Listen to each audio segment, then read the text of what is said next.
Sheikhpura pilot প্রবর্তক কন্যা বিদ্যাপীঠ কর্তৃক আয়োজিত আজকে সপ্তম শ্রেণীর শিল্প ও সাংস্কৃতিক বিষয়ে বৈশাখী মেলা আয়োজন করা হয়। উক্ত বৈশাখী মেলায় শিক্ষার্থীরা তাদের নিজ নিজ হাতে বানানো বিভিন্ন জিনিসপত্র এবং তৈজসপত্র, বাংলার ঐতিহ্যবাহী জিনিস এবং তাদের পছন্দনীয় জিনিসগুলো তারা বানিয়ে নিয়ে আসে।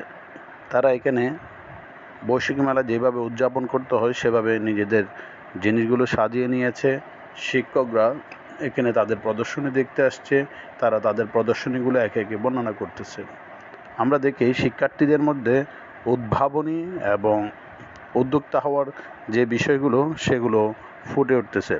আমাদের নতুন কারিকুলামে শিক্ষার্থীরা তাদের নিজ নিজ কর্ম এবং নিজ নিজ যোগ্যতা প্রকাশ করার যে সমস্ত ক্ষেত্রগুলো তারা শিক্ষা